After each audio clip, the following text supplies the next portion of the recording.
On the frontier, survival isn't just about strength. It's about choices. When a man bound by guilt meets a woman hunted by the law, their paths collide in a way that forces them both to choose. Follow the rules, or follow what feels right. And sometimes, those are not the same thing. This story reminds us that the law doesn't always define what is right, and that true humanity lies in compassion, courage, and standing up for what matters most. Here, we share stories of the Wild West, cowboys, love, motherhood, sacrifice, and the bonds that connect us all. If this story resonated with you, please like, comment, share, and subscribe to help us bring more meaningful stories to life. October morning, 1881, Cedar Flat, Montana. Caleb Dunn stepped into his workshop. He struck a match, lit the oil lamp. The light caught the dust motes hanging in the cold, still air. He picked up a clean cloth, walked over to the corner. There was an oak cradle. He built it himself back in the summer of 1877. The wood was smooth, polished by hand. Carved into the headboard were 2 letters, T.D. Thomas Dunn. The cradle had held his son for 3 days. It had been empty for 52 months. Caleb dusted it anyway, every single morning. He didn't do it to remember. He did it because stopping meant moving on. And Caleb wasn't ready to mean that. Not yet. He was 36 years old, a former medic in the Union Army. Now just a man with 40 acres, 30 head of cattle, and a house that was too quiet. His life wasn't loud. It wasn't the messy, drunken kind of grief you saw in the saloons on a Friday night. It was quiet, disciplined. He didn't drink. He didn't gamble. He paid his ledger at the mercantile on the 1st of every month. If a neighbor's fence blew down in a storm, Caleb was there with a hammer. He didn't ask for a thank you. He didn't stay for coffee. On Sundays, he went to church, sat in the very last row, slipped out the back door before the final hymn finished. Doc Harlan watched him once, leaning against the livery wall, shaking his head. Caleb Dunn treats his life like a debt he's still paying off, the doc had said. Sarah's been gone 4 years, the boy too. Caleb hasn't spent a single cent on himself since. Not a whiskey, not a new hat. That ain't grief anymore. Grief fades. That right there, that's penance. Doc was right. It was a promise, an oath Caleb made to the dirt. I will never again be the reason someone who depends on me dies. The only way to keep that promise is to make sure no one depends on me again. That Tuesday, Doc Harlan's rheumatism flared up bad. A crate of medical supplies was sitting down at Cedar Flat Junction, 2 hours by horseback. Caleb rode out at noon. The road took him past the small cemetery on the hill. The wind was kicking up dirt, rattling the dry cottonwood leaves. Caleb didn't stop his horse. He didn't dismount. He just slowed to a walk as he passed 2 stones. One big, one small. Sarah Dunn, 1851 to 1877. Thomas Dunn, 1877. He didn't pray. Sarah never cared much for praying, and he didn't want to lie to her now. He just touched the brim of his hat. Still here, he said. Not out loud, just in his head. Still sorry. Still alone. That part is the promise. He kicked the horse into a trot, kept riding. He hit the junction right around 2 o'clock. The St. Paul locomotive had just pulled out. Smoke hung low in the gray sky. The platform was mostly empty. Caleb signed the manifest, hauled the heavy crate of bandages and carbolic acid onto his saddle. He was tying the rope when he heard it. A cry. Not a tantrum. Not a child who dropped a toy. It was a thin, raspy sound. The sound of a child who had been crying for hours, crying until there was nothing left but the reflex. Caleb froze. The rough hemp rope burned against his calluses. He knew that sound. Thomas had cried exactly like that on his 3rd day, just before the end. Caleb closed his eyes. Don't look. That was the rule. You don't get involved. You don't take responsibility. but his boots were already turning. He walked up the wooden steps of the station. Under the overhang, sitting on a slatted wooden bench, was a woman. She was holding a little blonde girl, maybe 2 years old. Next to her stood a boy, 8 years old, standing rigid like a picket fence, guarding her. A younger girl, about 5 years old, was asleep, her head resting on the boy's shoulder. No luggage, no tickets in their hands, no man standing watch. Caleb stepped closer. His broad shadow fell over them. The woman looked up. Her dress was dust-choked. Her lips were cracked from the wind. Her eyes were red, but there were no tears left in them. They were completely dry. She looked at Caleb. She didn't flinch. She didn't shrink away. She looked at him with the cold, hard math of a woman who had run out of world. "Mister," she said. Her voice was a cracked whisper. Caleb didn't speak. "If you have any decency in you at all," she said. She tightened her grip on the toddler. "Take the children. Leave me." Caleb stared at her. "I can't do this for them anymore," she choked out, her voice breaking on the edge of the wind. I've tried everything. They deserve better than what I have left. Please, just take them somewhere. Anywhere." She closed her eyes, waiting for him to take them. Waiting for the cold to take her. Caleb stood there. The wind howled through the station rafters. The little girl gave another weak, scraping cry. 4 years of silence. 4 years of keeping his distance. And just like that, the oath began to crack. 3 days. That was how long it took to reach the absolute end of the world. Hannah sat on the slatted bench. The wood was freezing. It pulled the heat right out of her bones. Not that she had much left to give. 3 days ago, she had $14. She bought tickets out of St. Paul. $11 gone. 3 left. Then Annie got sick. A fever. Hot and fast, the kind that terrifies a mother. Hannah stepped off the train at Cedar Flat Junction to find a doctor. The apothecary was 4 miles into town. By the time she walked back, her arms aching, her chest burning, the train was a black smudge on the horizon. Gone. The tickets were non-refundable. Her pockets held exactly $2.30. She stood on the platform that day and realized something quiet, something terrible. She had run out of geography. For the last 3 nights, they slept in a rotting barn a half-mile down the tracks. The cold was a living thing. It crawled under the thin wool blankets. It bit at the children's fingers. Hannah didn't sleep. She counted. She counted the nails in the barn wall. 14. She counted the buttons on Sam's coat. 5. She counted Annie's breaths. Shallow. Fast. Rattling. Counting was the only thing she had left. It kept her mind tethered to the dirt when everything else was floating away. By the 3rd morning, the math was clear. She walked into town, begged at the back doors of the mercantile and the saloon. She got 1 hard loaf of bread, 2 bruised apples, a copper penny. Ruth tried to eat the bread and threw it up. Her little stomach was too empty to take it. That was the moment the math finalized itself in Hannah's head. Nobody on the frontier was going to take in a woman with 3 children. Not in 1881. A woman alone with kids meant trouble. It meant a husband was looking for her, or the law was, or she was ruined. She was a liability. But orphans? People took orphans. Good Christian folks traveling west. They took strong boys who could work. They took pretty little girls, if the mother was dead or gone. So Hannah made the hardest choice a woman can make. She chose to be gone. She brought them to the station platform. She sat them down. She pulled Sam aside. "Samuel," she whispered. Her throat was like sandpaper. Sam looked up, 8 years old, but his eyes were ancient. "Listen to me," she said. "If someone comes, someone good, you'll know the difference. You go with them. You don't argue." Sam shook his head. "Aunt Hannah." "No, listen. You protect Ruth. You protect Annie. You tell them Annie likes the crust of the bread, not the soft part. You tell them Ruth cries if she wakes up and can't see your face."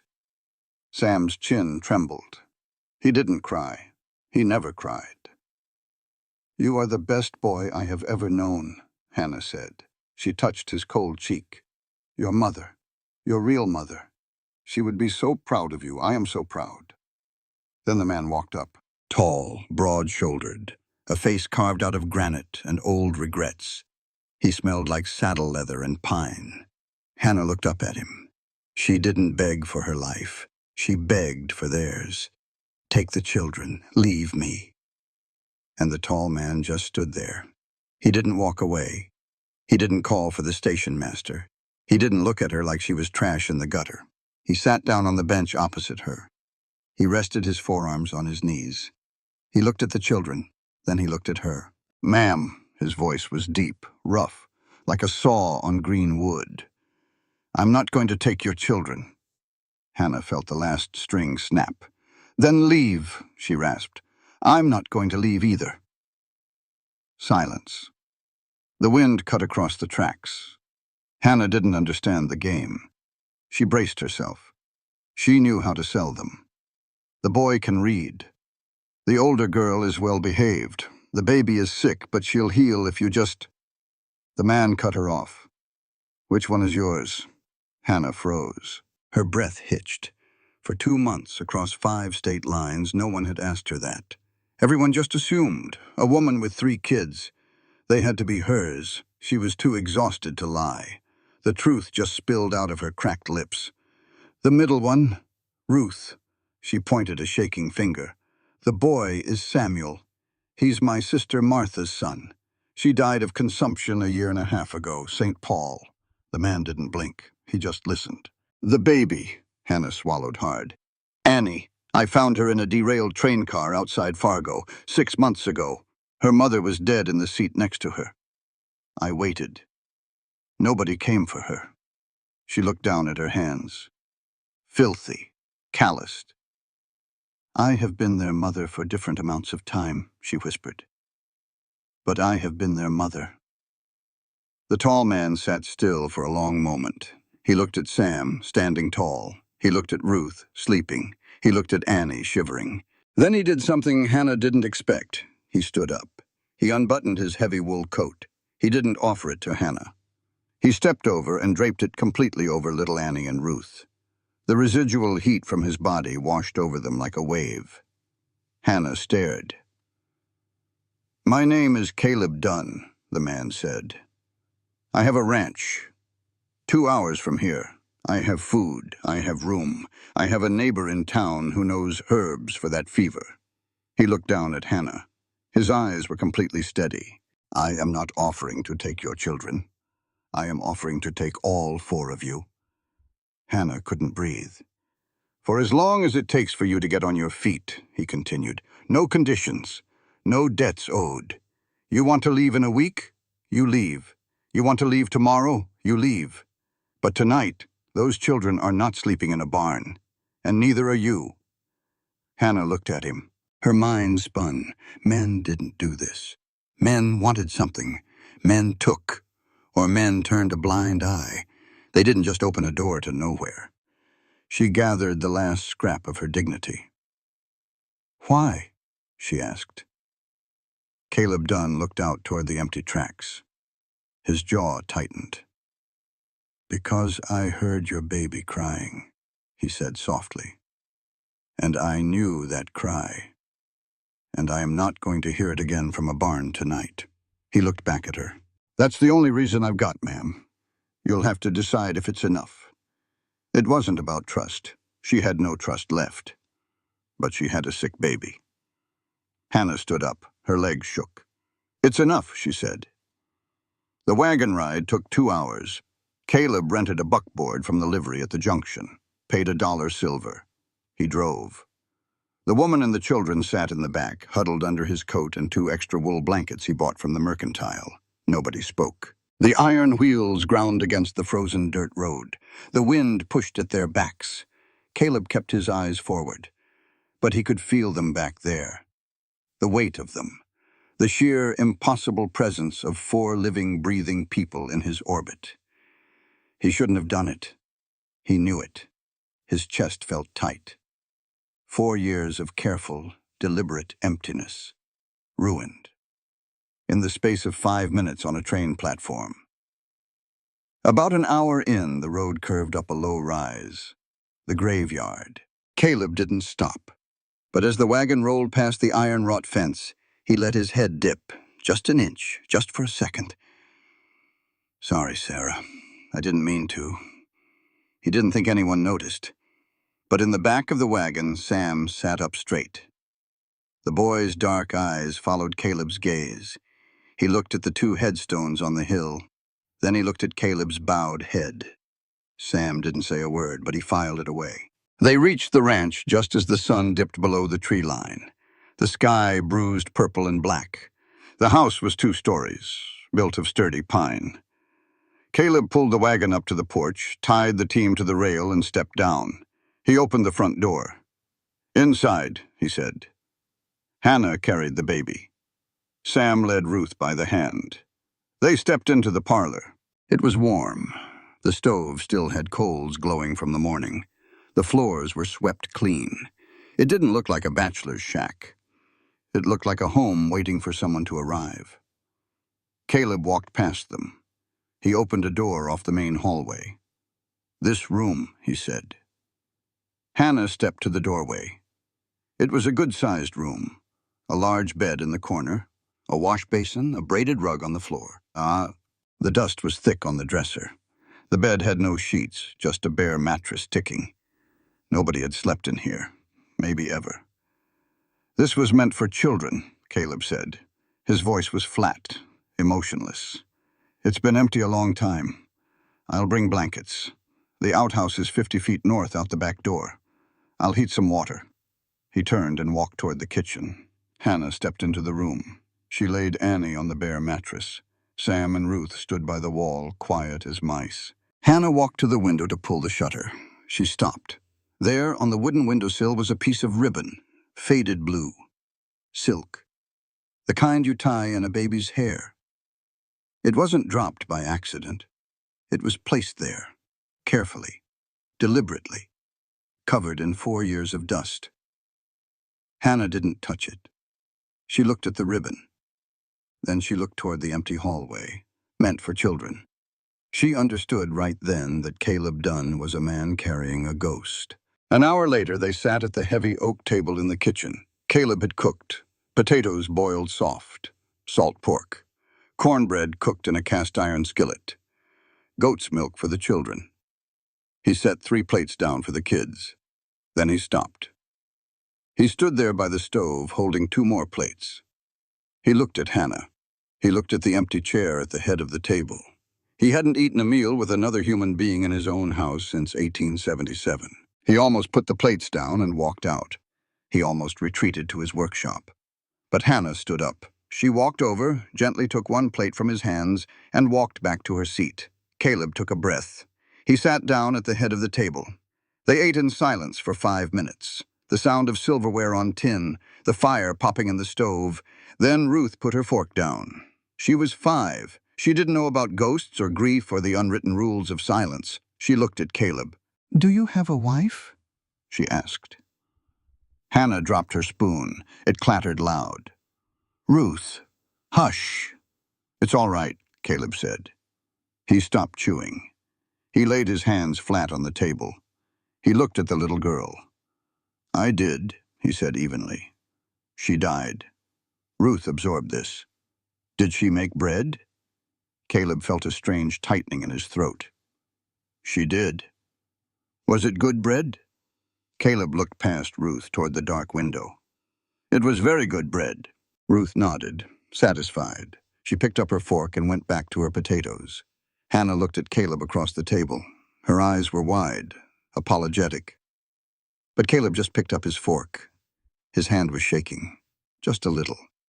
Because for the first time in 4 years, Sarah's name wasn't a secret he had to keep in the dark. It was just a fact. Spoken at a dinner table, it didn't kill him to say it. The next morning, the sun broke bright and cold over the ranch. Hannah woke early. She washed. She found the flour and the lard and made biscuits before Caleb even came in from the barn. When Caleb walked into the kitchen, the smell hit him like a physical blow. Normalcy. It was terrifying. They ate. The kids went out to the porch. Hannah wiped her hands on an apron she found on a hook. "Mr. Dunn," she said, "I can clean the upper floors today. I can mend your shirts. Whatever you need. We won't be a burden."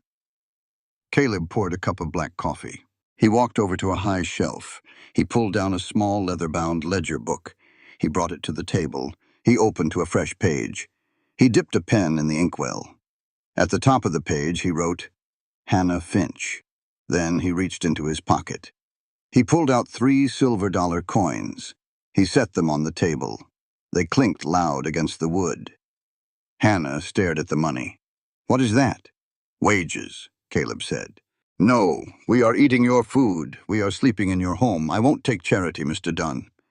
"It's not charity." Caleb closed the ledger. "Room and board is one thing. Work is another.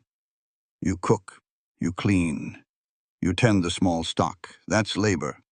Labor has a price." He looked her dead in the eye. "I don't keep pets, Mrs. Finch. And I don't keep prisoners. You are a free woman. That book has your name on it. This money is yours. If you want to buy a ticket out of here next week, you buy it with your own money, not mine." Hannah looked at the 3 silver dollars. Nobody had ever paid her for her work. Her husband provided, yes, but he gave her an allowance. He held the strings. Caleb was handing her the scissors. She reached out. Her fingers closed over the cold silver. "Thank you," she whispered. "Breakfast is at 6, Caleb said. He put his hat on and walked out the door. That night, after the house went completely dark, Caleb didn't go to bed. He walked out across the frozen yard. He opened the door to his workshop. The air inside smelled of sawdust and old oil. He walked to the corner. He looked at the cradle. There was a 2-year-old girl sleeping in his house right now, sleeping on a mattress. She needed a bed. She needed this cradle. Caleb reached out. His fingers brushed the polished oak. He pulled his hand back. Not yet. He couldn't do it yet. He walked over to his workbench. He opened his personal journal, the one he wrote in every single night. Usually it was just the date, the weather, and a tally of the days since Sarah died. Tonight, he dipped his pen. He wrote, "Day 1573 since Sarah. First night with others in this house. The woman is Hannah. The boy is Samuel. The middle girl is Ruth. The baby is Annie. The baby's fever broke tonight. The neighbor, Clara, brought willow bark. It worked." He stopped. The pen hovered over the rough paper. "I made more food tonight than I have made in 4 years. I ate less than I have in 4 years. Something is wrong with me. Something is waking up in this house. I do not want it to wake up. I do not know what I will do if it does." He wiped the nib of the pen, closed the book. He blew out the lamp. And for the first time in a long time, Caleb Dunn walked back to a house that wasn't empty. 3 weeks, 21 days. That was how long it took for the blisters on Hannah's hands to turn into calluses. She welcomed them. Every hard patch of skin on her palms was a receipt, proof that she was paying her own way. She kept a small tin box under the mattress in the spare room. Inside the box were 9 silver dollars. Every Saturday night, Caleb set 3 coins on the kitchen table. He didn't make a show of it. He didn't ask for gratitude. He just wrote her name in his ledger, set the money down, and went out to check the stock. It was the first money Hannah had ever truly owned. Jonas used to give her an allowance, household funds, dress money, but it was always his money. He held the purse. He held the power. These silver dollars, they felt heavy. They felt like armor. But armor doesn't stop everything. It happened on a Tuesday, the first week of November. The sky was the color of old iron, heavy with the promise of snow. Caleb rode back from Cedar Flat around noon. He tied his horse. He walked into the kitchen. He didn't take off his hat. He reached into his heavy canvas coat. He pulled out 3 envelopes. He set them on the scrubbed pine table. Hannah was kneading dough. Her hands stopped. She stared at the thick cream-colored paper. They weren't addressed to Caleb. They were addressed in looping black ink to whoever harbors a Hannah Finch, Cedar Flat area, Montana Territory. Hannah's chest seized. The air in the kitchen suddenly felt too thin to breathe. "Mrs. Pruitt at the post office," Caleb said. His voice was flat, calm. "She handed them to me, said she figured I was the only man in 10 miles who suddenly acquired a family." Hannah couldn't speak. She wiped her flour-dusted hands on her apron. Her hands were shaking. "They aren't mine to open," Caleb said. He didn't ask questions. He didn't demand the truth. He just turned, walked out the back door, and headed for the barn. Hannah stared at the letters for a long time. She recognized the handwriting on the top one.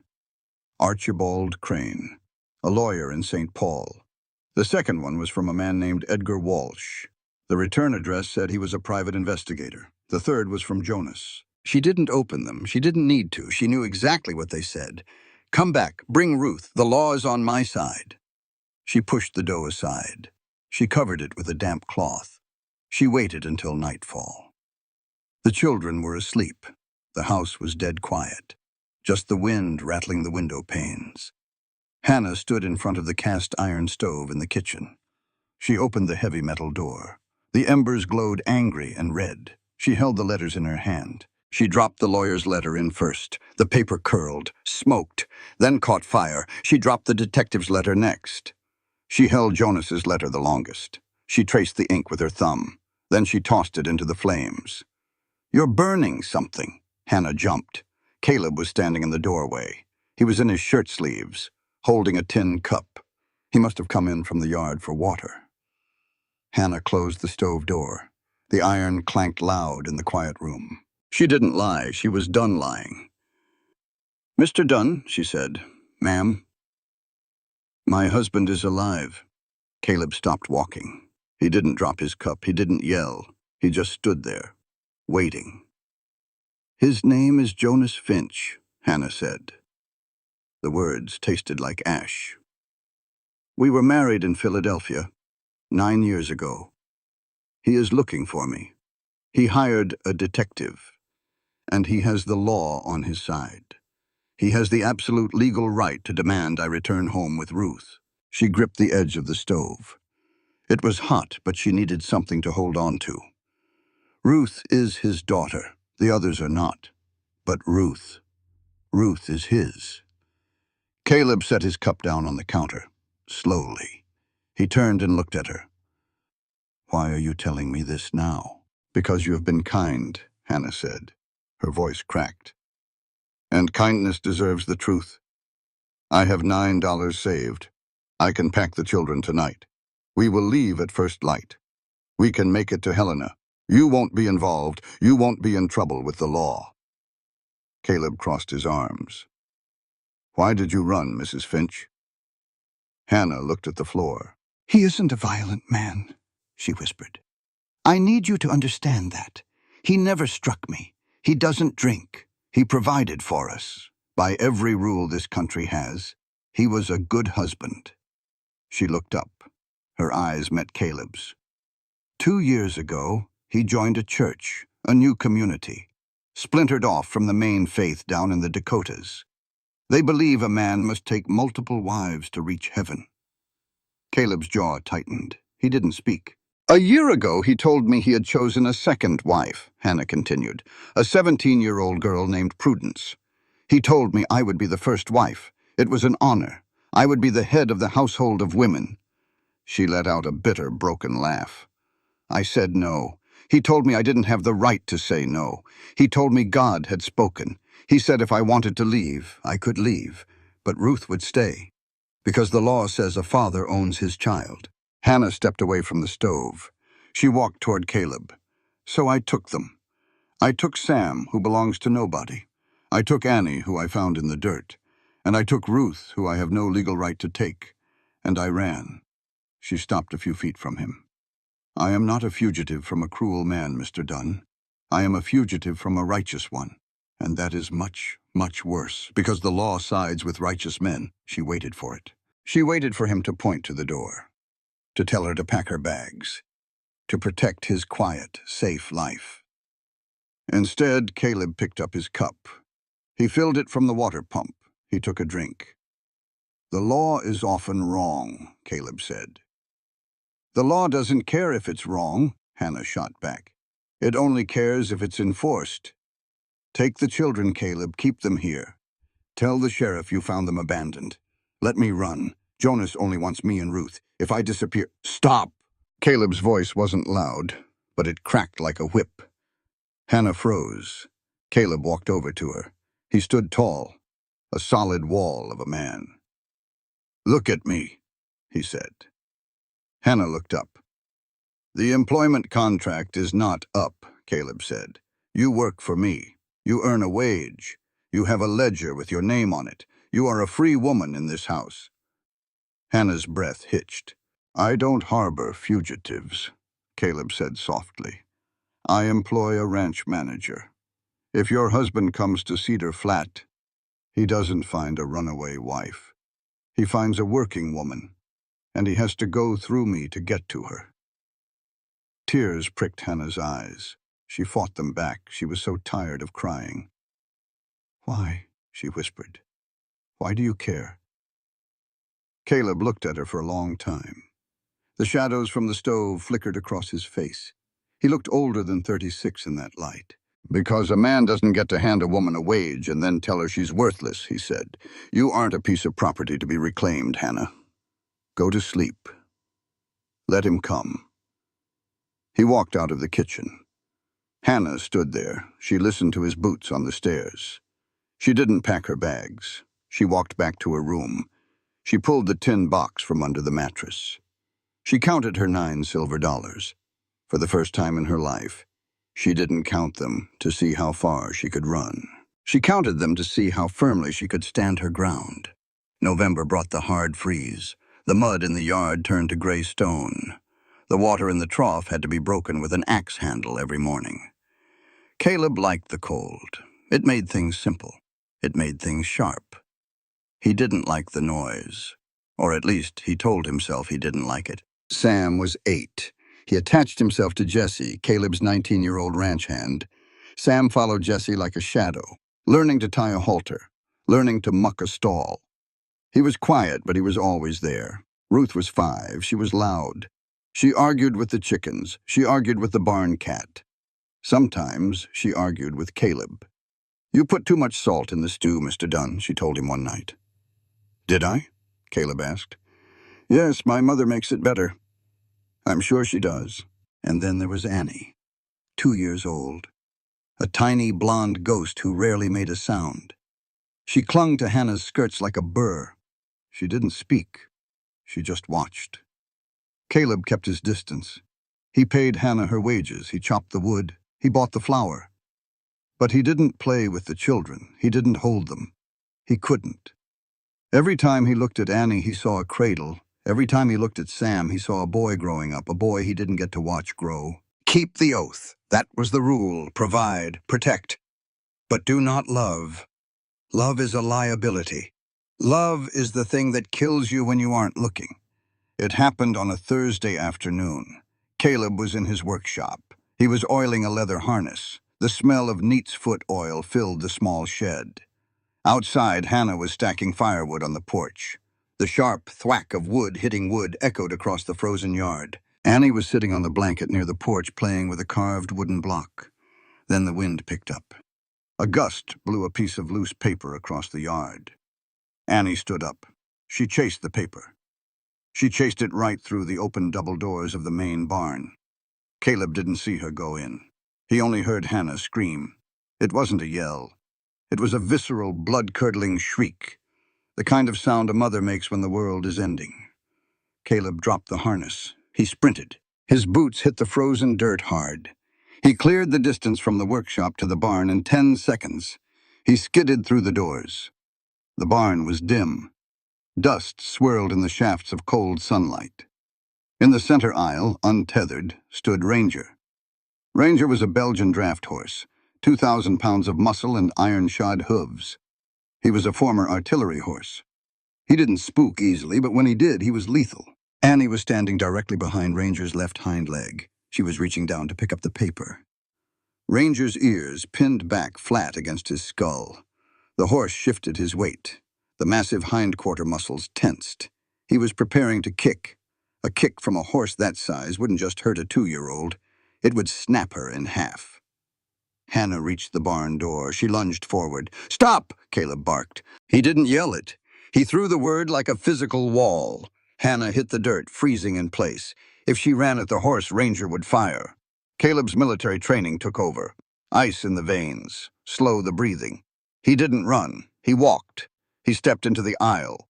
He kept himself in Ranger's line of sight. "Easy," Caleb said. His voice dropped an octave. It was a low, rhythmic rumble, a vibration in the chest. "Easy, Ranger. Steady now, old son, just me." He kept walking, slow, deliberate steps. Annie looked up. She didn't realize she was standing in the shadow of death. She just held her piece of paper. "Steady," Caleb crooned. He reached the horse's shoulder. He laid a firm, heavy hand on Ranger's neck. He pressed his weight against the animal, letting the horse know exactly where he was. Ranger snorted. The muscle in his hind leg trembled. Caleb slid his hand down the horse's flank. He moved fluidly. No sudden jerks. He reached down, grabbed Annie by the back of her coat, and hoisted her up into his chest. In the same fluid motion, he stepped backward, away from the strike zone. Ranger stamped his hoof, a loud, sharp crack against the floorboards. But he didn't kick. The danger passed. The barn was silent, just the sound of heavy breathing. Hannah was still on her knees in the dirt.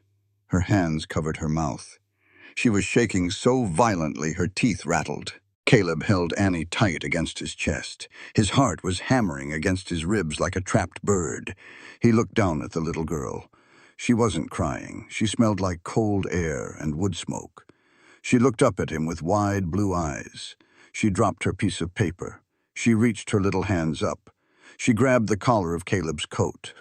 "Papa," she said.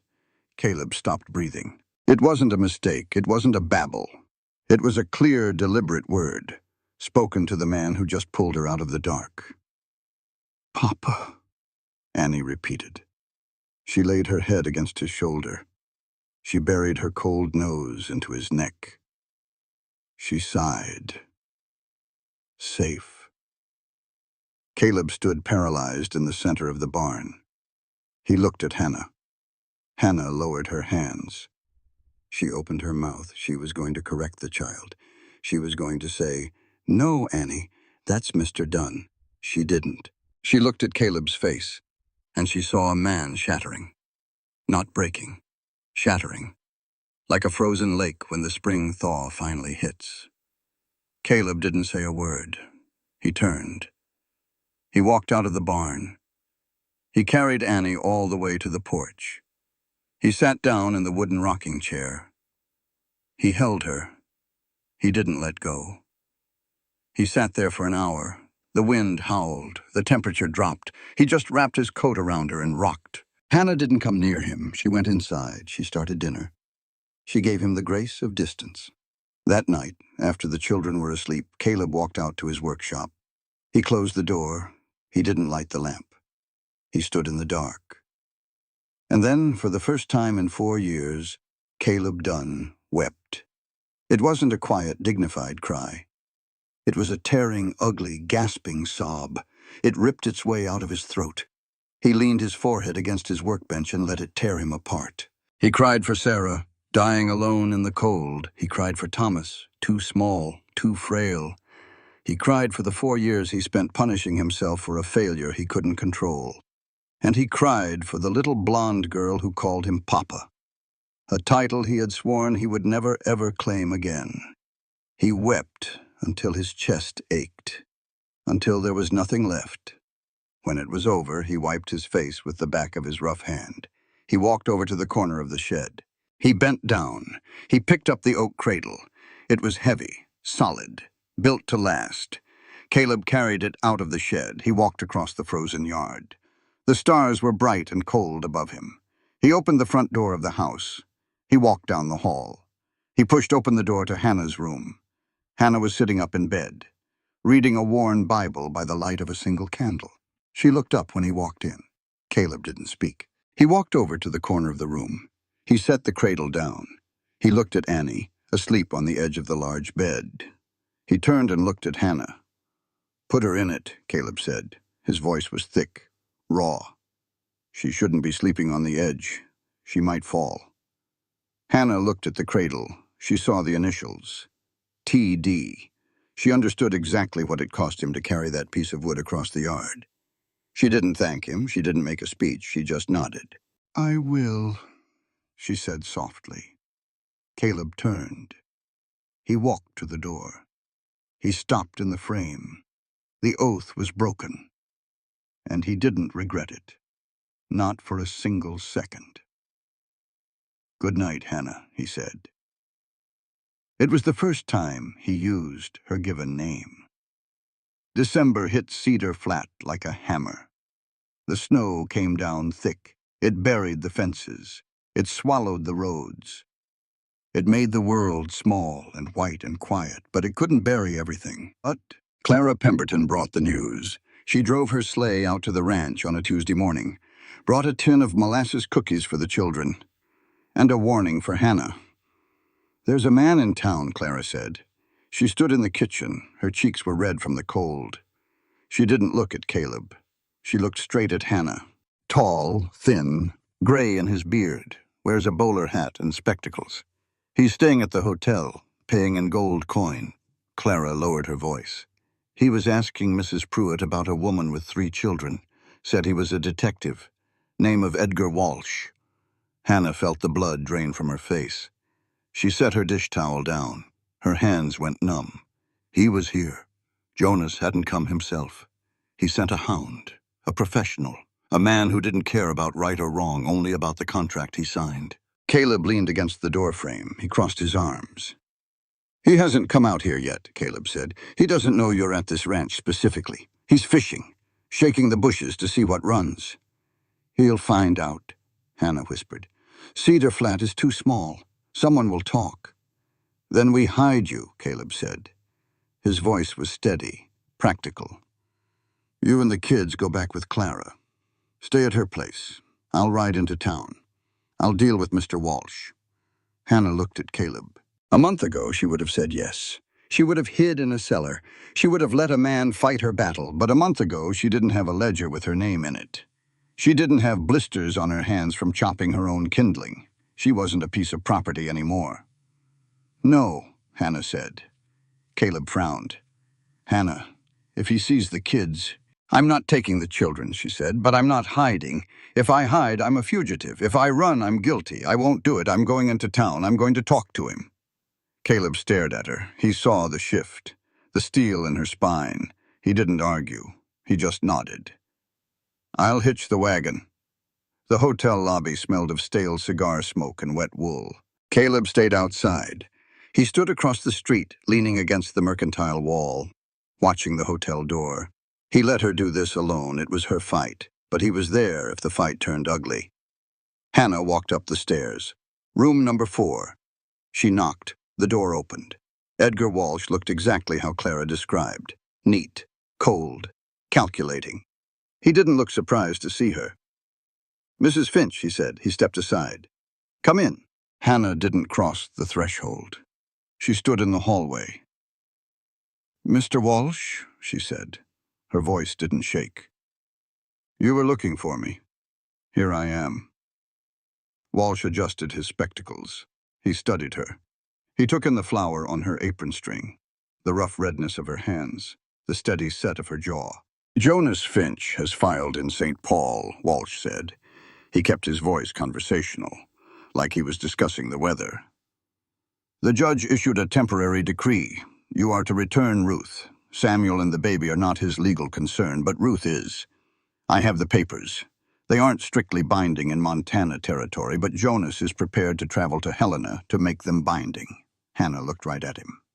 "Tell him to travel, then," she said. "Tell him to come. I am not a runaway asset, Mr. Walsh. I am a working woman in this territory, and I am a mother standing her ground." Walsh tilted his head. He looked almost impressed. "I will wire him," Walsh said. "But before I do, I have a question for you. Not for my employer, for myself." Hannah waited. "3 weeks ago, you came through Cedar Flat Junction," Walsh said. You could have gone anywhere, Helena, Boise, Portland, but you got off the train. My baby was sick. The train left. Yes, Walsh said. That part is true. The station master confirmed it. But my question isn't about why you stopped. It's about why you were heading here to begin with. Hannah felt a cold drop of sweat slide down her spine. I tracked you through Fargo, Bismarck, Miles City, Walsh said. He stepped closer. At the boarding house in Miles City, you asked the landlady a question. You asked her if she knew a former Army medic named Dunn living in Montana Territory. He lowered his voice. I am a very good detective, Mrs. Finch. I know when a woman is running away, and I know when she is searching. You were doing both. You didn't end up at Caleb Dunn's ranch by accident, did you? Hannah didn't answer. I won't put that in my wire to your husband, Walsh said softly. I'm paid to find you, not to analyze your motives. I'll give you 3 days to explain yourself to whoever you need to explain yourself to. Because it seems to me Mr. Dunn thinks he found a stray. He doesn't know he was the target. Walsh closed the door. Hannah stood in the empty hallway. The floorboards creaked under her boots. The ride back to the ranch was quiet. The snow had stopped, but the cold was biting. Caleb drove the team. Hannah sat beside him on the bench. When the roof of the ranch house came into view over the pines, Hannah put her hand on Caleb's arm. Pull over, she said. Caleb pulled the reins. The horses stopped. The silence of the winter woods rushed in. Caleb looked at her. He could read her face. He knew something had broken inside that hotel room. Did he threaten you? Caleb asked. His voice was low, dangerous. No, Hannah said. She looked down at her hands in her lap. Caleb, I have to tell you something. And when I'm done, you can tell me to pack my things. You have that right. I will go, and I won't complain. Caleb frowned. Hannah. When I left St. Paul, she interrupted, I didn't just head west blindly. I didn't get on a random train. She took a shaky breath. I knew your name before I ever stepped foot on that platform. I knew who you were. Caleb went completely still. My sister, Hannah said. Her voice thickened with tears. Martha, the one who died of consumption. Before she died, she wrote me a letter.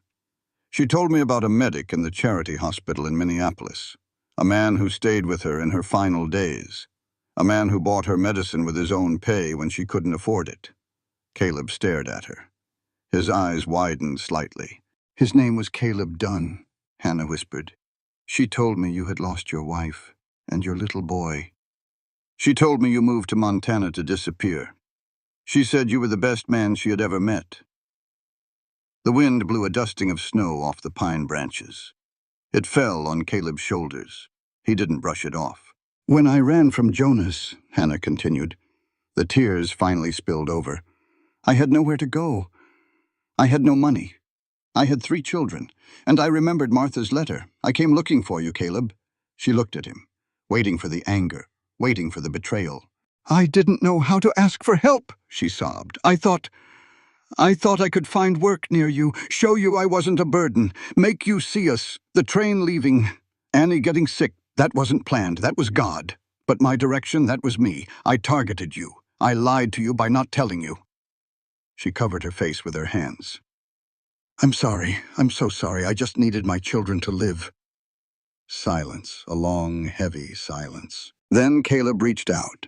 He gently pulled her hands away from her face. His expression wasn't angry. It wasn't cold. It was full of a strange, quiet wonder. Martha Reynolds, Caleb said. His voice was a rasp. St. Paul Hospital. Winter, 1879. The room at the end of the hall. The window looking out on Lake Street. Hannah gasped. You remember her? I remember every patient I couldn't save, Caleb said. But Martha, yes, she talked about you, her sister in Philadelphia. She worried about Samuel. He looked deeply into Hannah's eyes. You lied by omission, Caleb said softly. But Hannah, a woman with 3 kids doesn't just accidentally end up at a bachelor's ranch and settle in perfectly. I knew you weren't a random stray, I just didn't know the specifics. I was waiting for you to tell me. Hannah blinked. You aren't mad? Mad? Caleb gave a short, disbelieving laugh. Hannah, you dragged 3 children across half the country, outran the law, survived freezing in a barn, and tracked down a ghost because it was the only play you had left to save your kids. He let go of her hands and picked up the reins. I'm not mad, he said, looking at the road ahead. I'm just realizing that I am entirely outmatched by you. He clicked his tongue. The horses moved forward, heading home. Sam was in the workshop. He liked the smell of the sawdust. He liked the quiet. It was the morning after Hannah had gone to town. The sky was clear. The air was brittle. Caleb was oiling the hinges on a stall door. He worked methodically. Smooth strokes. Sam stood by the workbench. He picked up a wood shaving, twisted it in his fingers. He had a question. He had held on to it for a month, since the wagon ride on their very first day. Mr. Dunn, Sam said. Caleb stopped wiping the hinge. He looked over. Yes, Sam? Why is there a little grave on the hill? Caleb's hand froze. The rag slipped slightly in his grip. He didn't scold the boy. He didn't tell him to mind his business. Sam had seen too much death to be lied to about graves. Caleb set the rag down. He walked over to a wooden stool and sat heavily. He pointed to a nail keg. Take a seat, Sam. Sam sat down. His legs dangled. He looked at Caleb with ancient, serious eyes. You saw the stones? Caleb asked. I rode past with Jesse last week, Sam said. I saw 2. One big, one small, like it was for a dog, but it had a name. Thomas. Caleb swallowed hard. The lump in his throat felt like broken glass. It wasn't a dog, Caleb said. It was my son. Sam didn't gasp. He just nodded slowly, acknowledging the weight. Winter of 77, Caleb began. His voice was low. He wasn't just telling Sam. He was finally telling himself the story aloud. My wife, Sarah. She was heavy with child. The baby came early, 3 weeks early, and a blizzard hit the same night. He looked at his hands, broad, calloused, useless. I was a medic in the war, Caleb said. I delivered babies in the camps. But when things go wrong, a medic isn't enough. You need a doctor. I knew it was going wrong. Caleb looked up at the rafters, seeing the snow that fell 4 years ago. I had to make a choice, stay with her or ride for Doc Harlan. Sarah told me to ride, so I rode. He paused. The silence in the workshop was heavy. It took me 6 hours, Caleb whispered. Snow was up to the horse's chest. When I got back with Doc, Sarah was gone. She hemorrhaged, bled out. But she had delivered the boy herself, cut the cord herself. She saved him right before she died. Sam leaned forward. Did the boy live? For 3 days, Caleb said. The words tasted like iron. I had him for 3 days. But there was no milk. No wet nurse within 20 miles in that weather. We tried cow's milk, goat's milk. He couldn't keep it down. Caleb looked at Sam. He starved in my arms, Sam. I dug those graves with a pickaxe in frozen dirt. Took me 2 days. Sam didn't look away. He didn't offer childish platitudes. After that, Caleb said, his voice hardening, I made a promise to the dirt. I swore I would never be responsible for anyone again. Because when my wife and son depended on me, I wasn't there. I failed them. I swore I would keep everyone away, keep myself safe. He gave a hollow, bitter laugh. I was so safe, Sam. I was dead while still walking. He looked at the boy. Then you all showed up at the station, and I broke my oath, and now I'm terrified because if your mother loses that court case, if Jonas takes Ruth away, or takes all of you away, I don't think I can survive losing a family a second time. Caleb finally said it. The deepest fear he had. Not anger, not pride. Just the raw, terrifying vulnerability of loving something you can lose. Sam sat quiet for a long time. Then the 8-year-old boy looked at the 36-year-old man. Mr. Dunn, Sam said quietly, I lost my real mother. You know that. Aunt Hannah knows that. I know, son. When my mother died, Aunt Hannah didn't have to take me. I wasn't hers. She already had Ruth. She barely had any money. Sam looked down at his boots. But she took me anyway, and she took Annie later. Even though she knew we might get sick, even though we made it harder to run. Sam looked up. His eyes were clear. Aunt Hannah wasn't scared to love us just because she might lose us. She just loved us. That's how it works. You don't get to choose if it hurts. You just choose who hurts you. Caleb felt the breath leave his lungs. He stared at the boy, a child who understood the fundamental truth of the world better than a hardened soldier. Sam slid off the keg. He walked over to Caleb. He didn't ask permission.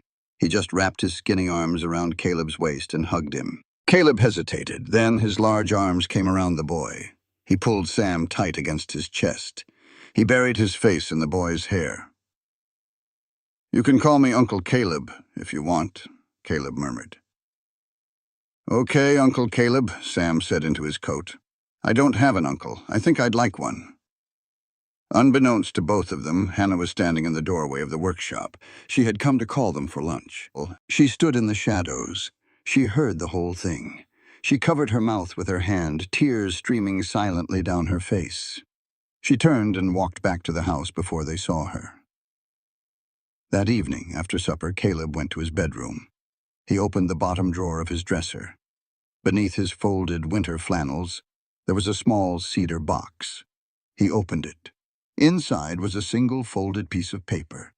The ink was 2 years old. He took it out, walked down the hall. Hannah was in the kitchen, wiping down the table. Hannah, Caleb said. She turned. Her eyes were still a little red from crying earlier, though she had tried to hide it. Caleb walked over and handed her the folded paper. What is this? She asked. A letter, Caleb said. I wrote it 2 years ago, right after your sister died in the hospital. She made me promise to write to you, to tell you about her final days. But I didn't send it. Hannah unfolded the paper. Her hands trembled. She read the neat block handwriting. Dear Mrs. Finch, my name is Caleb Dunn. I served your sister Martha at St. Paul Charity Hospital. She was not in pain at the end. She received the sacraments. She held her son's hand. Her last words were not of regret, but of gratitude for the boy, and for you whom she trusted to keep him. I write this because she deserved to have someone write it, and I was there. Yours in sympathy, Caleb Dunn. Hannah traced her sister's name on the page. Why didn't you send it? She asked. Her voice was a whisper.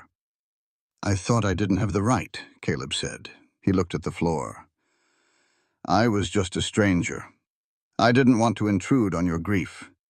I was living by my rule. Keep my distance. Don't get involved. Hannah looked up at him. She stepped closer. She reached out and placed her hand flat against his chest, right over his heart. You always had the right, Caleb, she said softly. You cared for her when nobody else would. You cared for us when nobody else would. You've spent 4 years telling yourself you don't have the right to feel anything. She looked up into his eyes. You give yourself permission, Caleb Dunn. Right now. Caleb looked down at her. He felt the warmth of her hand through his shirt. He felt the steady beat of his own heart underneath it. He reached up. He covered her hand with his. I'm trying, he said. I know, she smiled, a sad, beautiful smile. So am I. Mid-December. The snow was packed hard as iron. The wind off the mountains could cut a man's face right to the bone. It was a Tuesday afternoon when the riders came. Caleb was in the yard splitting firewood. He heard the crunch of hooves on the frozen crust.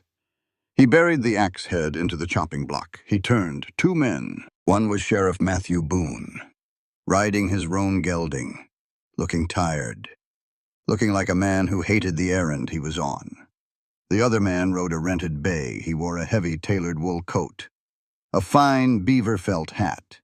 He sat straight in the saddle. He didn't look like the frontier. He looked like money. He looked like the East. He was 34 years old, Clean-shaven, handsome in a sharp, bloodless kind of way, Jonas Finch. Caleb didn't go for a gun. He never wore one. He just wiped his hands on his canvas trousers and stepped off the porch. He put himself squarely between the riders and the front door of the house. Sheriff Boone pulled back on his reins. The roans snorted, breath pluming in the cold air. "Afternoon, Caleb," Boone said. His voice was heavy, apologetic. "Matthew," Caleb nodded.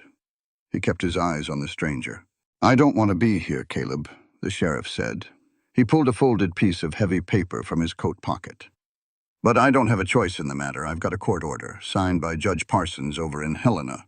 He's recognizing a Minnesota custody decree." Boone looked down at his saddle horn. "I have to take Ruth Finch, return her to her legal father." Jonas Finch shifted in his saddle. He looked past Caleb toward the house. "Mr. Dunn?" Jonas said. His voice was smooth, educated, cultured. "I have no quarrel with you. I understand you took my family in when they were destitute. I am willing to compensate you for their room and board." "I don't want your money," Caleb said. His voice was a low rumble. "I just want my daughter," Jonas said calmly, "and my wife. I have not filed for divorce. Hannah's home is still her home. Prudence and I are waiting for her." Caleb's jaw locked. The sheer nerve of the man, speaking of his teenage second wife like she was a piece of furniture waiting in the parlor. Inside the house, Caleb knew Hannah was listening. Sam would be standing by the window. Ruth would be playing with her wooden blocks, completely unaware that her world was about to end. "Sheriff," Caleb said, looking at Boone. "Ruth is 5 years old. She's asleep in the back room right now. If you drag her out of there today screaming, she won't understand. It'll break her." Caleb looked at Jonas. "I'm asking for 24 hours. Let her mother pack her things. Let her explain it to the girl. Give us until tomorrow." Boone hesitated. "Caleb, I'm supposed to execute this warrant immediately." Jonas held up a gloved hand. "No," Jonas said. "He's right. I will not have my daughter terrified. I will not be a monster in her eyes." Jonas looked at Caleb. Cold, assessing eyes. "We will go back to the hotel," Jonas said. "We will return tomorrow at this exact hour. Tell Hannah she does not have to fight. She only has to come home." He turned his horse. Boone gave Caleb one last miserable look and followed. They rode out of the yard. Caleb walked into the house. Hannah was sitting on the floor in the hallway, her knees pulled up to her chest. She wasn't crying. She was just staring at the wall. The look in her eyes was empty, hollow. It was the exact same look she had at the train station. That night, Hannah did something Caleb didn't expect. She waited until the children were asleep. She put on her heavy wool coat. She walked out of the house. She didn't saddle a horse. She walked the 2 miles into Cedar Flat in the pitch black and the biting cold. She walked straight to the hotel, room 12. She knocked. Jonas opened the door. He was in his shirt sleeves reading a book by the light of a kerosene lamp. He didn't look surprised. He stepped aside and let her in. The room was warm. It smelled like expensive bay rum aftershave and cigar smoke. "Jonas," Hannah said. She stood in the center of the room. She didn't take off her coat. "Hannah," he pointed to a chair. "Sit down, please. You look frozen." "Not our bed," Jonas corrected sharply. "A separate house. And I did it for us, Hannah." Hannah stared at him. "How is breaking our marriage doing something for us?" Jonas stood up. He paced to the window. "Do you remember the 3rd miscarriage?" he asked softly. Hannah flinched. The memory was a physical blow, the blood, the pain, the doctor shaking his head. "I held your hand," Jonas said, turning back to her. "You were so pale. You almost died. And the doctor pulled me aside and told me your womb was ruined. You could never carry another child, never give Ruth a brother or sister." He walked toward her. "I blamed myself," Jonas whispered. "I thought my seed was cursed. I thought I had broken you. I prayed for 2 years. And the elders showed me the truth. Plural marriage isn't a sin, Hannah. It is a way to build the kingdom. Prudence was the answer, a way for us to have a family, to have children, without risking your life ever again. Hannah felt sick. You thought bringing a child bride into our home was a gift to me? I thought it was obedience to God, Jonas said firmly. Prudence is a child. Prudence is 17, Jonas shot back. His voice finally rose. The age of consent is 16. Her father agreed. She agreed. You stand there and call her a victim because it suits your narrative, Hannah. But she has a mind. She chose this. He pointed a finger at her. And you want to talk about choices? You want to talk about victims? Jonas stepped closer. Did you ask Ruth if she wanted to leave her father? Did you give our 5-year-old daughter a choice when you smuggled her onto a train in the dead of night? No. You made a choice for her, because you thought you knew best. Exactly like I did. Hannah backed away. She hit the wall. The wood was cold through her coat. She had no answer. Because in the dark, messy reality of the world, Jonas wasn't entirely wrong. He had the law. He had his twisted faith. He had his justification. And Hannah had stolen a child without asking. Come home, Hannah, Jonas pleaded. He reached out, stopping just short of touching her. Bring Ruth. Bring the orphans if you must. I will provide for them.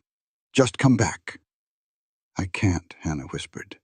Then I'm taking my daughter tomorrow. Hannah turned. She opened the door. She walked out into the freezing night. She walked the 2 miles back. Her feet were numb. Her mind was a chaotic storm. When she walked into the kitchen at the ranch, Caleb was sitting at the table. He hadn't slept. The ledger was open in front of him. He looked up. He saw the defeat in her eyes. Where did you go? He asked. I went to see him. Caleb closed the ledger. And? Hannah walked to the stove. She held her frozen hands over the cooling iron. He's right, Caleb, she said. Her voice was dead, flat. The law is on his side. He didn't hit me. He provided for me. He took another wife because he thought it was what God wanted. And I kidnapped his daughter. If we fight him, we lose. She turned around. She looked at Caleb. The old reflex kicked in, the survival math. I'm going to go back with him, she said. Caleb stood up, fast. The chair scraped loud against the floorboards. No. Listen to me, Hannah pleaded. Jonas only wants me and Ruth. He doesn't care about Sam and Annie. You keep them. Tell the sheriff they are orphans you found. I will go back. I will endure it. I will trade myself so they can be safe. Take the children. Leave me. It was the same bargain she offered at the train station. Erase herself to save the pieces. Caleb crossed the kitchen in 3 strides. He grabbed her shoulders. His grip was hard, desperate. I told you no, he growled. Caleb, it's the only way. It is not a way.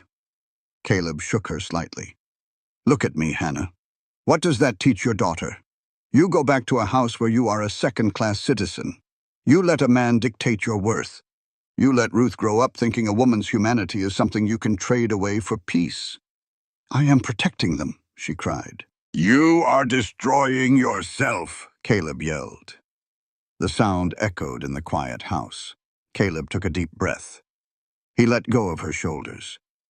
He took a step back, running a hand over his face. I swore an oath, Caleb said quietly. 4 years ago.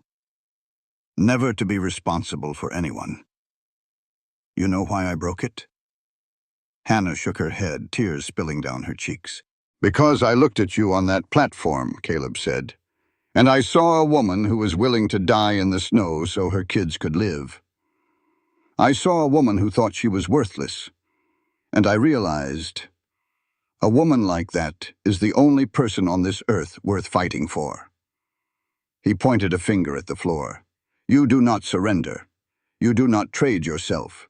You have a ledger. You have wages. You are a free woman, Hannah Finch. What do we do? She whispered. We do not run, Caleb said. His eyes were like chipped flint. We go to court. We fight him with his own laws, and we do it in the daylight. The night before the hearing, nobody slept. Caleb lay in his bed on the 2nd floor, staring at the ceiling. The wind was howling outside. ripping through the pine trees like a freight train. His mind was running through the legal arguments. Montana Territory didn't strictly recognize polygamy, but it didn't strictly outlaw it yet either. It was a gray area. Judge Parsons was a fair man, but he was a man of the law, and the law favored the father. Around 2 in the morning, Caleb gave up on sleep. He threw back the heavy quilts, pulled on his canvas trousers, tugged his boots on over thick wool socks. He needed to walk. He needed the cold air to clear his head. He walked out onto the back porch. He reached into his pocket for a match to light his pipe. He struck it. The flare illuminated the porch. But out of the corner of his eye, Caleb saw another light. It wasn't a match. It was a dull, angry orange glow. It was coming from the gaps in the wood of the main barn. Caleb dropped the match. "Fire," he whispered. Then his lungs filled with air and he roared, "Jesse, Hannah, fire!" He vaulted over the porch railing. He hit the frozen dirt running. The wind caught the flames inside the barn. Within seconds, the orange glow turned into a blinding yellow inferno. The dry winter hay stored in the loft ignited like gunpowder. Flames licked out of the upper loft doors, reaching for the black sky. Caleb reached the heavy double doors of the barn. He grabbed the iron handles and pulled. A wall of heat slammed into him. The smell of burning pine and singed hair filled his nose. The animals were screaming. It is a sound a man never forgets, the high-pitched, terrified shrieks of trapped horses. Jesse came running from the bunkhouse, wearing only his long johns and boots, carrying a bucket of water. "The water won't do it," Caleb yelled over the roar of the fire. "Get the doors open. Get the stock out." Caleb pulled his coat over his mouth and dove into the smoke. He ran down the center aisle. Sparks were raining down from the hayloft. Bits of burning straw landed on his shoulders, burning holes through his coat. He reached the first stall. Ranger. The massive draft horse was panicked, rearing up, kicking the stall door. Wood splintered. "Easy, Ranger! Easy!" Caleb shouted. He didn't bother with a halter. He unlatched the door. Ranger bolted. The massive horse knocked Caleb backward into the dirt, trampling past him, out into the cold night air. One down. Caleb scrambled to his feet. His lungs burned. The smoke was getting thicker, black and choking.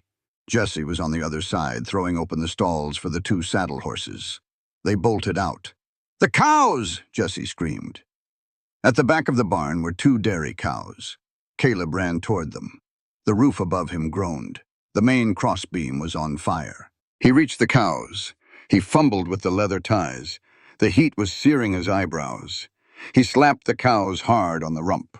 They lumbered out down the aisle. Suddenly, a loud crack echoed like a cannon shot. "Caleb, get out!" It was Hannah. She was standing at the barn door, the wind whipping her nightgown. Caleb looked up. The loft floor was giving way. He dropped everything. He ran. He cleared the barn doors just as the main roof beam collapsed. A massive explosion of sparks and fire shot up into the night sky, lighting up the ranch like it was high noon. The heat pushed them all back toward the house. They stood in the freezing snow, covered in soot, coughing. They watched the barn burn. There was nothing they could do. No water pump was strong enough. No bucket line fast enough. They stood there for 3 hours watching 2,500 board feet of lumber, 3 tons of winter hay, the plow, the harnesses, and half Caleb's livelihood turn into gray ash. By morning, the fire was just a smoldering ruin. The smell of wet ash hung heavy over the valley. Sheriff Boone rode out at dawn. He walked the perimeter of the black smoking footprint. He crouched down near the back corner where the wood line met the dirt. Caleb walked over to him. His face was black with soot. His hands were blistered. Boone stood up. He held up a piece of charred metal. A broken lantern base. "Smell that?" Boone asked. Caleb leaned in. "Kerosene." "It wasn't a stray spark," Boone said quietly. "It was arson." Caleb's jaw tightened. "Jonas?" "No," Boone shook his head. "Jonas Finch was sitting in the saloon playing poker until 3 in the morning. Half the town saw him. He has an ironclad alibi." Boone sighed. He looked out toward the tree line. But I arrested a boy an hour ago. Silas Pruitt, the postmistress's nephew. He was bragging in the alley behind the livery, drunk on cheap rye. Caleb frowned. Why the hell would Silas Pruitt burn my barn? Because of her, Boone said, nodding toward the house where Hannah was standing on the porch. Silas said the town doesn't need the scandal. Said a runaway wife brings trouble, brings lawmen, brings bad blood. He figured if he burned your winter stores, you'd be forced to sell, forced to leave, and take her with you. Boone looked at Caleb with deep, weary sympathy. The frontier doesn't like things that are complicated, Caleb. And taking another man's wife, legal or not, is complicated. Boone rode out, promising to keep Silas in a cell. Caleb stood by the ashes. He had lost his tools. He had lost his winter feed. He had lost the barn he built with his own 2 hands. He was financially crippled. He heard footsteps in the ash behind him. It was Hannah. She walked up beside him. She looked at the devastation, the smoking timbers, the melted iron of the plow. She reached out. She touched his soot-stained sleeve. "Caleb," she whispered. Her voice broke. "Look what I did." "You didn't light the match, Hannah." "I brought the fire," she sobbed. "I brought the trouble. Boone is right. The town won't tolerate this. They will ruin you to get rid of me." She looked up at him. Her face was pale, smeared with black ash. "Don't go to court today," she said. Caleb turned his head. "What?" "Stay here," Hannah pleaded. She grabbed his arm. "You have to deal with the stock. You have to save what's left of your ranch. I will walk into town. I will go to Judge Parsons. I will handle Jonas. Leave me." She was doing it again, trying to detach herself, trying to save him from the wreckage of her life. Caleb looked at the smoldering ruins of his barn. Then he looked down at the woman standing in front of him. He reached out. His large, blistered hands gently took her face. "Hannah," Caleb said. His voice was incredibly calm. "A barn is just wood." She shook her head. "It's your livelihood." "No," Caleb corrected. "It's lumber. I can cut more pine. I can mill more boards. I can swing a hammer." He stepped closer to her. "If I lose this whole ranch, if I lose every head of cattle, but you and those children stay in that house, I still have a foundation to build on. But if I keep this wood, and I let Jonas take you away, I have absolutely nothing." Hannah stared at him. The tears washed tracks through the soot on her cheeks. "You understand me?" Caleb asked softly. "I broke my oath for you. Not for a barn." He dropped his hands. He looked up at the sun, burning through the gray winter clouds. "Go wash your face," Caleb said. "Put on your best dress. We have a judge to see." The Cedar Flat courthouse smelled like pine oil, and old wool, and tension. It was a small room, 3 rows of wooden benches, a potbelly stove in the corner. Judge Edwin Parsons sat behind a heavy oak desk. He was 60 years old, a circuit judge. He had seen every kind of frontier misery there was to see. Land disputes, cattle rustling, murder. He didn't look up when Caleb and Hannah walked in. Caleb's coat still smelled like wet ash. Jonas Finch was already there, sitting at the front table, his lawyer beside him. Jonas looked impeccably clean. His suit was brushed. His boots were polished. He looked like the law. He looked like order. Hannah sat on the opposite side. She wore her best dress. It was simple, faded navy cotton. But her back was straight. She held Ruth's little hand. Sam and Annie were back at the ranch with Clara Pemberton. This wasn't a place for them. Judge Parsons banged his gavel, once, a dull thud. "Let's get to it," the judge said. Jonas's lawyer stood up. He laid out the facts, cold, clean, unemotional. Hannah Finch had fled her marital home. She had transported her legal daughter across state lines without permission. The state of Minnesota had granted custody to the father. They requested immediate enforcement. Judge Parsons nodded. He looked at Hannah. "Mrs. Finch," the judge said. His voice wasn't unkind, just tired. "Do you dispute these facts?" Hannah stood up. She didn't shake. She looked the judge right in the eye. "I do not dispute the geography, Your Honor," Hannah said. "I took my daughter. I ran. But I dispute the environment my husband intended for her." She took a breath. "My husband has taken a 17-year-old second wife. He practices plural marriage. I fled because I will not raise a 5-year-old girl in a home where a woman's value is divided, where her choices are not her own." A murmur went through the small gallery in the back. Judge Parsons rubbed his jaw. He looked at Jonas. "Is this true, Mr. Finch? You practice polygamy?" Jonas stood. He didn't look ashamed. He looked righteous. "I follow the dictates of my faith, Your Honor. It is not illegal in the Dakota territories where my community resides. I am a man of means. I provide fully for all my dependents." Judge Parsons leaned back in his leather chair. It creaked. "Montana Territory doesn't take kindly to plural marriage, Mr. Finch," the judge said slowly. "We consider it unfit for the rearing of children." Parsons turned back to Hannah. "But Mrs. Finch," the judge continued, the heavy weight of 1881 reality settled over the room. "The law is the law. A mother cannot steal a child. And more importantly, if I grant you custody today, how do you live?" The judge looked at her calloused hands. "You have no husband, you have no legal property, you have no income. I understand Mr. Dunn has given you shelter, but Mr. Dunn's barn burned to the ground last night. He is facing financial ruin. I will not hand a child over to starvation just to spare her a complicated religion." Jonas looked down.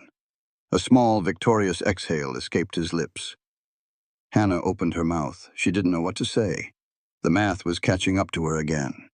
Then the wooden bench scraped behind her. Caleb stood up. He didn't ask for permission. He walked past the wooden divider. He stepped right up to the judge's bench. "Your Honor," Caleb said. His voice filled the room. "Mr. Dunn," Parsons warned, "you are not a party to this suit." "I am her employer," Caleb said. He reached inside his scorched canvas coat. He pulled out a small, leather-bound book. He placed it on the judge's desk. "Open it," Caleb said. Judge Parsons frowned. He flipped the cover open. "That is a ledger," Caleb said, loud enough for the whole room, loud enough for Jonas to hear. "It belongs to Mrs. Hannah Finch. It details her wages.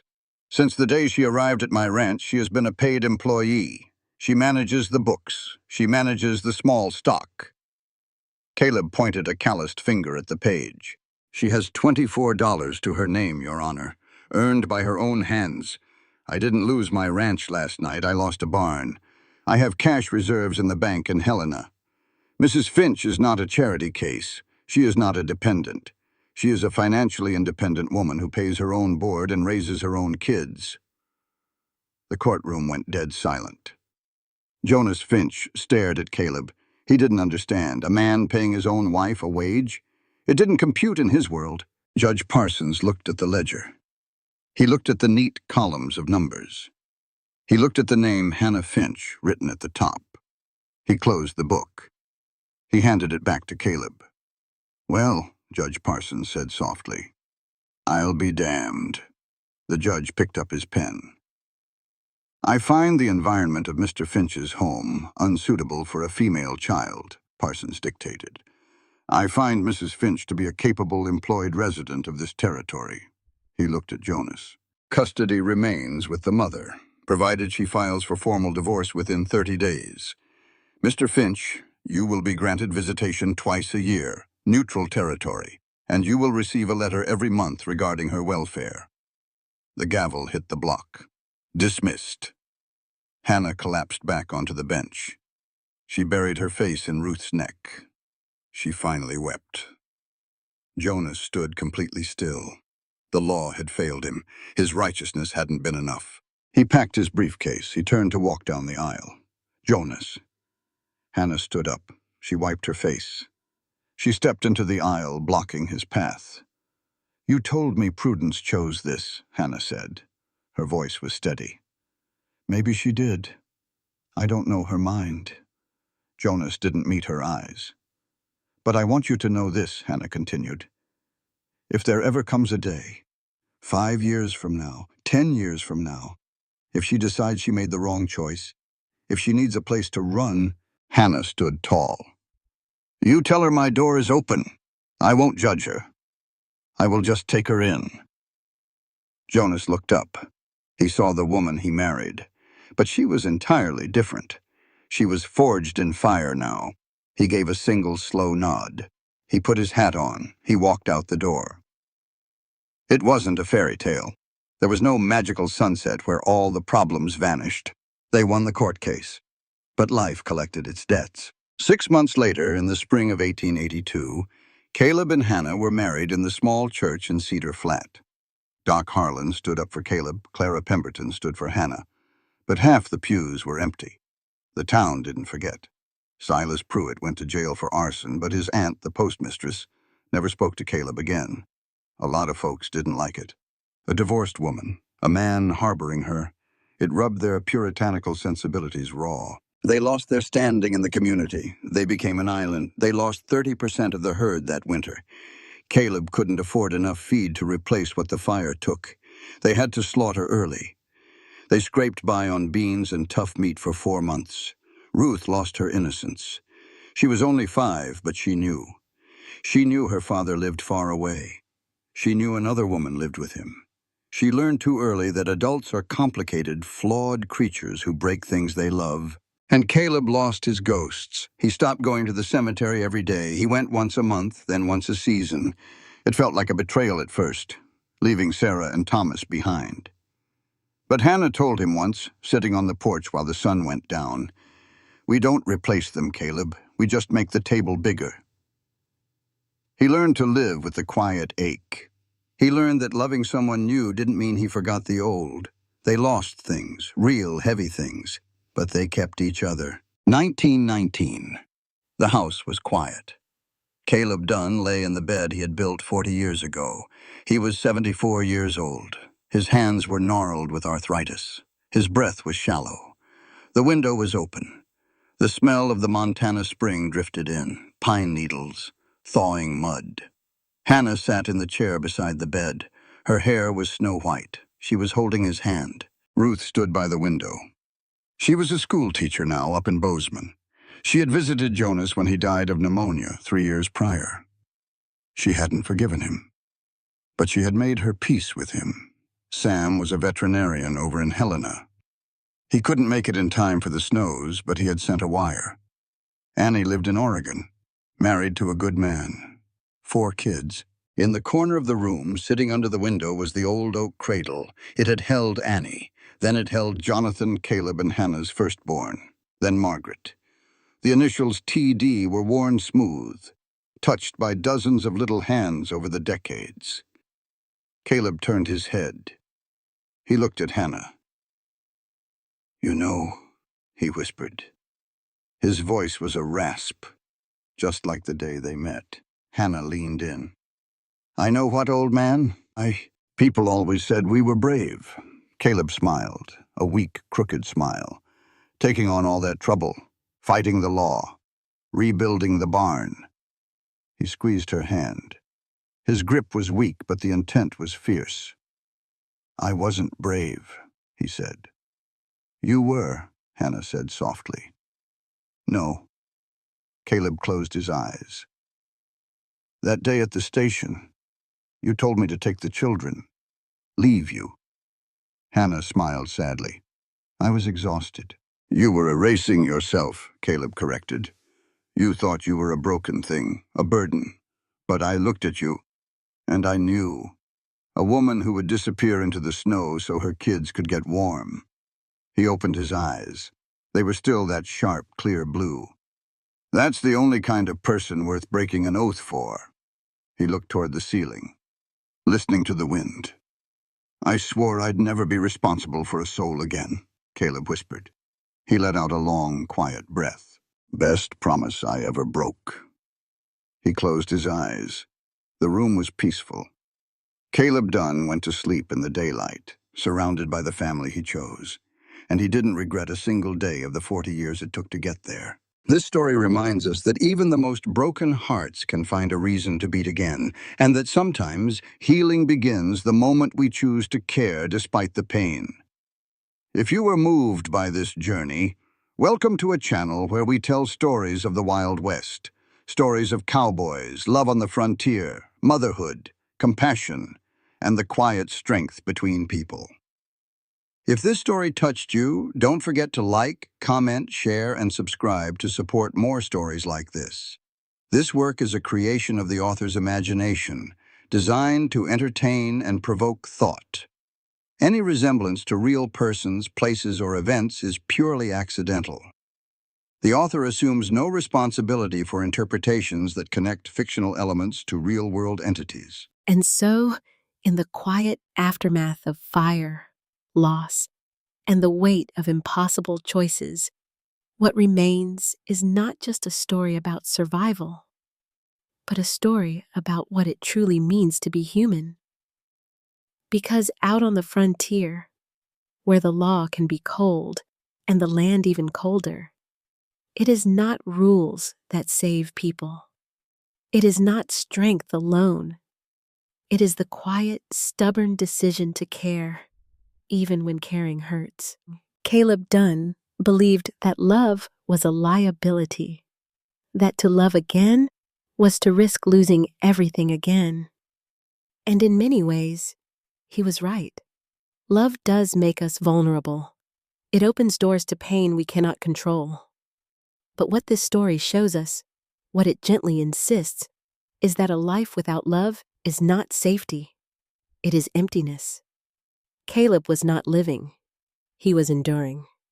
And it wasn't until he allowed others into his life, until he let that fragile, dangerous thing called love take root again, that he truly began to heal. Hannah, on the other hand, teaches us a different kind of courage. Not the courage of guns or fists, but the courage of sacrifice. The courage to stand up in a world that tells you that you are owned, that your voice does not matter, that your place is already decided. She ran, not because she was weak, but because she refused to accept a life where her dignity was negotiable. And in doing so, she reminds us that sometimes the bravest thing a person can do is to choose themselves, even when the world stands against them. And then there are the children, quiet witnesses to pain, loss, and uncertainty. Yet they carry something the adults have forgotten: truth in its simplest form. That love is not something you measure or protect from loss. It is something you give fully, knowing it might one day be taken from you. Because in the end, it is not the fear of losing that defines us, but the willingness to love anyway. The meaning of this story is not found in the courtroom or in who wins or loses. It is found in the small, quiet moments. The coat placed over a freezing child, the wages given to restore dignity, the cradle carried out of the past and into the present. These are the moments that remind us that compassion is not weakness. It is the strongest force we have. Because at its heart, this story tells us something simple yet profound. You cannot avoid pain by refusing to love. You can only avoid living. And sometimes, the greatest redemption does not come from changing the world, but from choosing, again and again, to open your heart in a world that has every reason to close it.